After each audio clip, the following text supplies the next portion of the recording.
My name is Stephen. I live in Connecticut in the United States. I am 72 years old. Back in the year 2000, I had an unusual dream. In that dream, I was standing on a hill, studying a brick building.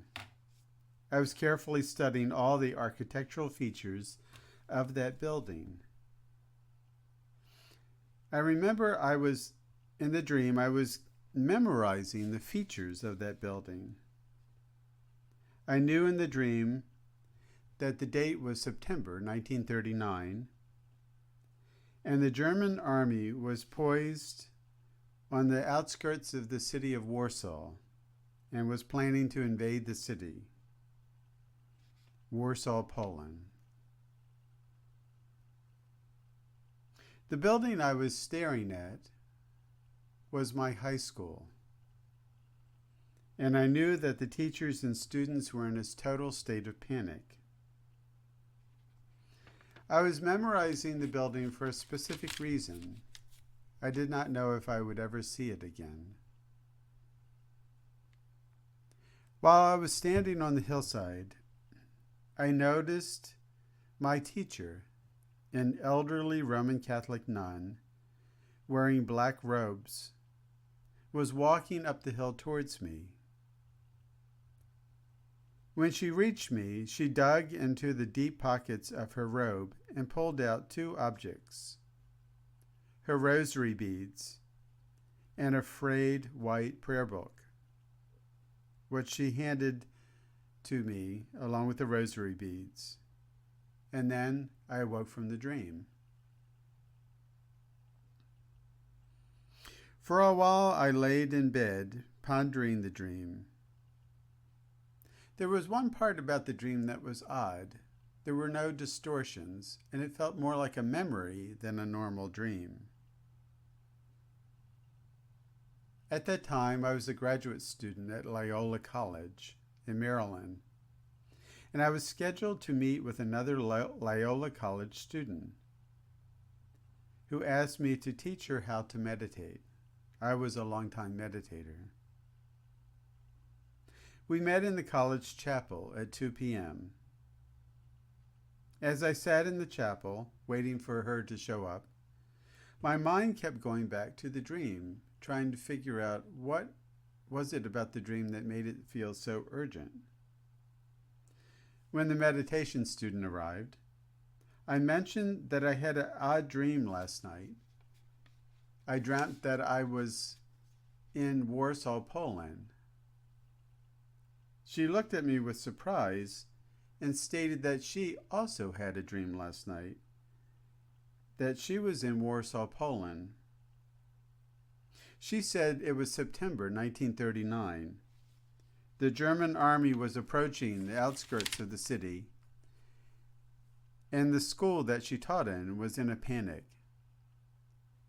She remembered feeling upset that she could not find her favorite student. She wanted to find him, and she was racing around in the school trying to figure out where he could be. But when she looked out the door, she saw him standing on a small hill in front of the building.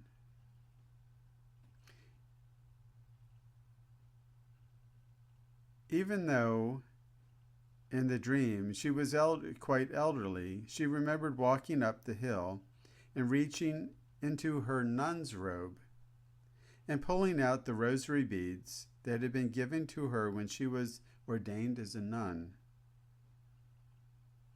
And she pulled out her sacred prayer book. It was frayed and worn from overuse. She gave these gifts to her favorite student because she was afraid what would happen to her when the Germans arrived. She knew that the Germans, the Nazis in particular, did not like nuns or Jews.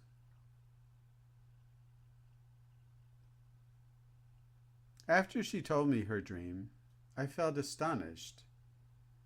And then I told her my dream, and then she felt astonished. What we both realized was that we had known each other in a past life.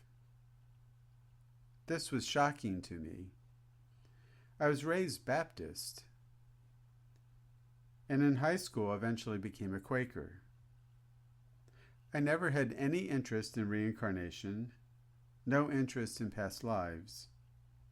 Yet, despite this, here this was.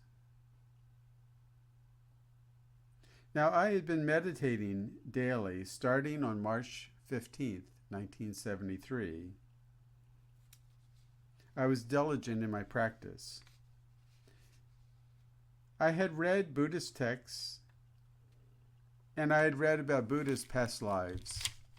But for me, the whole thing felt very remote and academic. But this experience I was having of a shared memory, of a shared experience, of a shared dream, this was anything but academic. It was quite personal. 6 months later, I had a second dream. And in this second dream, I was a soldier in combat during World War II. The only part I remembered was that my Army unit was under the command of General George Patton. And then I woke up. I could not make sense of this dream. How could I, if I was a Polish teenager, how could I wind up under the command of an American general? This second dream caused me to doubt the authenticity of the dream/memory of the first dream. So I decided to do some historical research. The premise was what happened to the premise was trying to find out what happened to young men after the German invasion, those who lived in Warsaw and around and in Poland. As I did my research, it turned out that many young Polish men and units of the Polish army fled to Dunkirk and were evacuated to safety in England. Once they were transferred to England, they were moved to Scotland, where they formed a small Polish army unit and were trained in tank combat. The years passed, and just before the D-Day invasion, the command of the Polish Tank Division was transferred to General George Patton. When I read this in the history books, I was astonished. I did not have any way to know this in advance and had never read about the Polish army before this time. I felt like this was a historical verification, which cemented in me that this was not an imagination. This was not just an ordinary dream, but the memory of a past life. How else could I have known about that detail? For the next 20 years, I continued to have memories of this life as a Polish soldier. The whole thing became like one of those giant jigsaw puzzles, which you spread out on the table and try to figure out where the pieces fit. I didn't even have all the pieces. They came to me randomly, one at a time, over 20 years. There were other dreams that I had of this past life memory. And rather than go into detail, I just want to summarize these other dreams for now. I dreamed I impregnated a red-haired Scottish woman. I dreamed I had a son, and that he died after a German submarine had torpedoed the boat. I dreamed I was in a violent fight. I was the captain of a tank unit in the Polish army, and we were in a violent battle against the German army. We were vastly outnumbered. The last thing I remembered was that there was a violent explosion as my tank was ripped apart. There was searing pain, and then the blackness of unconsciousness. These dreams took place over a 20-year period.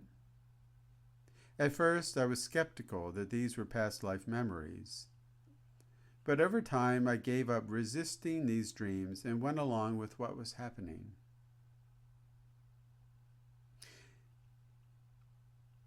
If you are skeptical now on this segment, you might struggle to accept this second segment that is coming. As my memories began to clear, and as the images of my memory sharpened, another aspect began to appear. I began to feel how myself as a Polish teenager, and then as a Polish soldier, felt as a sequence of events unfolded. I began to feel the anguish, the fear, the anger, and ultimately the intense hatred for the Nazi regime and the German army. The pain I felt in that life was so intense that I felt I could not express it adequately as a neutral observer living in the 21st century. So I decided to do something that felt, to me, extremely radical, but also what would be fair to him. I decided to allow him to have his own voice without my interference. I decided to let him speak through me and step away for a while to let him tell his own story.